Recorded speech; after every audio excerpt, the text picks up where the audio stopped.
Story RH, le podcast RH qui ne vous raconte pas d'histoire. Bienvenue à toutes, bienvenue à tous. No, I'm not a writer. Okay. Dans cet épisode, nous allons partager avec vous 3 bonnes raisons de promouvoir la diversité. Pour certains et certaines, les avantages de la diversité apparaissent comme évidents, il n'y a pas besoin de les rappeler.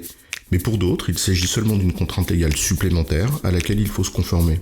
Pour promouvoir la diversité, il nous semble d'abord essentiel de comprendre les raisons pour l'entreprise contemporaine de s'y atteler. Alors au-delà des obligations légales, c'est quoi l'histoire ?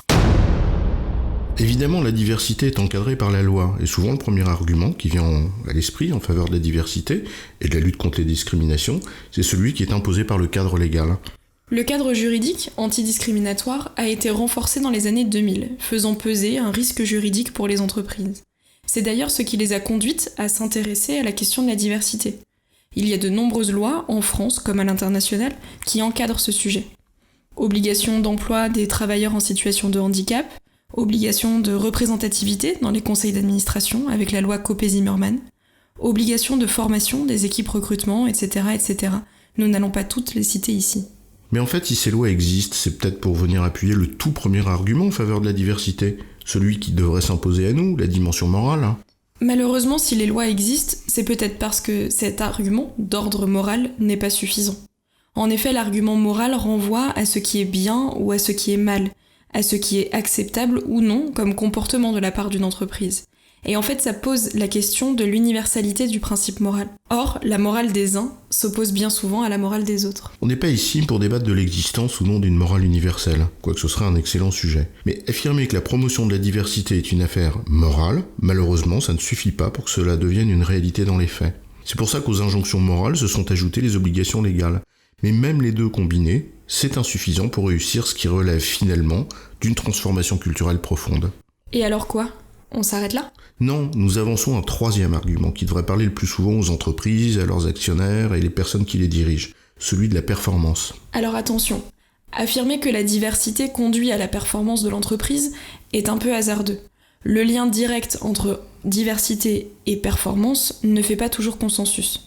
Pour la simple raison qu'il s'agit en fait de 2 concepts très larges et qu'il est donc difficile d'étudier dans sa globalité le lien de causalité qui les unit.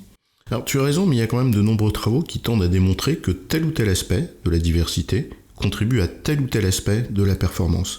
Et on peut donc citer quelques arguments en faveur de la diversité sur certains aspects de la performance. Oui, bien sûr. Par exemple, le fait que la diversité favorise une meilleure adaptation à une diversification de plus en plus marquée de la clientèle.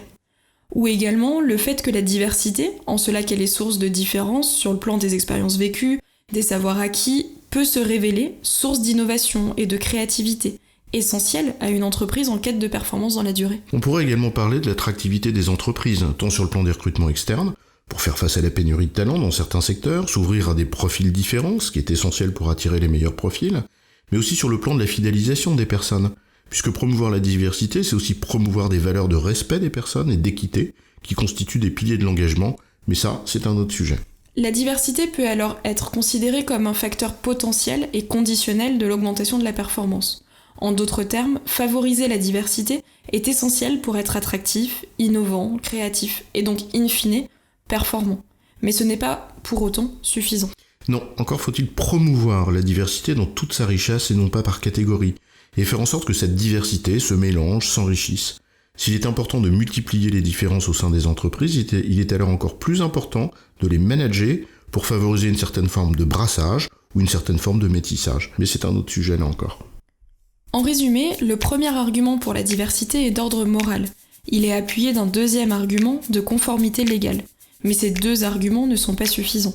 On appelle alors un troisième argument, celui de la performance de l'entreprise, car la diversité en est une des conditions nécessaires, mais pas suffisante. J'ai bon, chef ? Oui, tu as bon, mais on va pas en faire toute une histoire.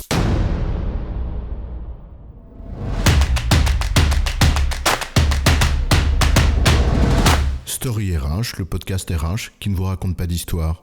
Retrouvez tous les épisodes sur storyrh.fr.